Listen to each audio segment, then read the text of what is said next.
ಕರ್ನಾಟಕದಲ್ಲಿ ನಡೀತಾ ಇರುವಂತ SIR ರಾಜ್ಯ ಸರ್ಕಾರದ ಸಹಕಾರ ಇಲ್ಲದೆ ಒಂದು ರೀತಿ ಬೇಕಾಬಿಟ್ಟಿ ನಡೀತಾ ಇರೋದು ಸ್ಪಷ್ಟವಾಗಿ ಕಾಣ್ತಾ ಇದೆ. ಯಾವ ಅಧಿಕಾರಿನೂ ಕರ್ನಾಟಕದಲ್ಲಿರೋ ಯಾವ ಅಧಿಕಾರಿನೂ ಕೂಡ SIRಗೆ ಸರಿಯಾಗಿ ಸ್ಪಂದನೆ ಮಾಡ್ತಾ ಇಲ್ಲ. ಈಗಾಗಲೇ ನಾವು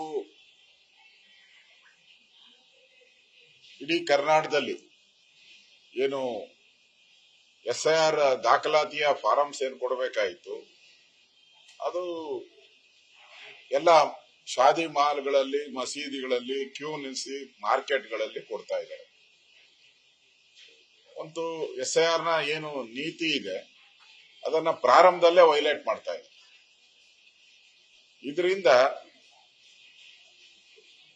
ಯಾರು ಇವತ್ತು ಡಿಲೀಟ್ ಆಗ್ಬೇಕಾಗಿದ್ದಾರೆ, ಯಾರು ವಿದೇಶಿಯರಿದ್ದಾರೆ, ಆ ಡಿಲೀಟ್ ಆಗುವಂತ ಒಂದು ಸಂದರ್ಭಗಳು ಕಡಿಮೆ ಆಗ್ತಾ ಇದೆ.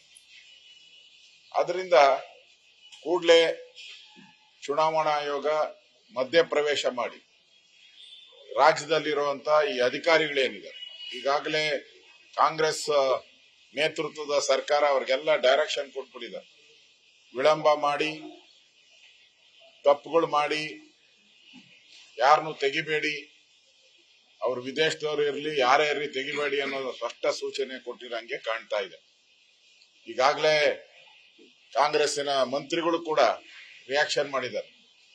ಇದು ನಮ್ ಕೆಲಸ ಅಲ್ಲ, ಚುನಾವಣಾ ಆಯೋಗದ ಕೆಲಸ ಅಂತೇಳಿ. ಅಧಿಕಾರಿಗಳು ಯಾರು?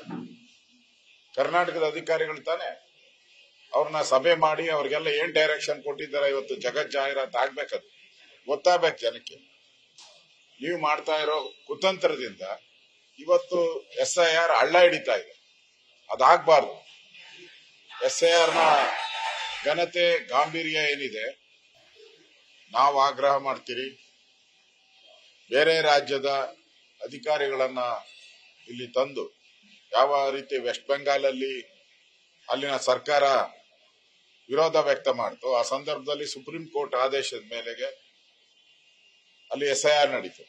ಇಲ್ಲೂ ಕೂಡ ಅದೇ ರೀತಿ ನಡೆದ್ರೆ ಯಾರು ಭಾರತೀಯರಿದ್ದಾರೆ ಅವ್ರಿಗೆ ಪೌರತ್ವ ಸಿಗುತ್ತೆ. ಇಲ್ಲ ಅಂತ ಹೇಳಿದ್ರೆ ಈಗಾಗಲೇ ಕರ್ನಾಟಕದಲ್ಲಿ ಸುಮಾರು 20 ಲಕ್ಷಕ್ಕೂ ಹೆಚ್ಚು ಬಾಂಗ್ಲಾದೇಶದವರು ಇದ್ದಾರೆ ಅಂತ ಮಾಹಿತಿ.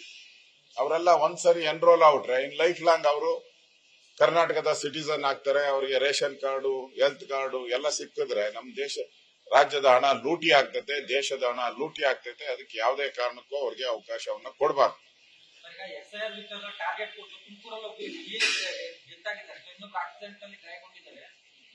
ವರ್ಗಾವಣೆ ಮಾಡಬೇಕು ಅಂತ ವಿಎಗಳು ಕಂದಾಯ ಇಲಾಖೆ ಅಧಿಕಾರಿಗಳು ಧರಣಿ ಮಾಡ್ತಾ ಇದ್ದಾರೆ. ಮಾಹಿತಿ ತಗೊಂಡು ನ್ಯೂಸ್ ಫಸ್ಟ್ ನಿರ್ಭೀತಿಯಿಂದ ನಿಮ್ಮ ಪರವಾಗಿ.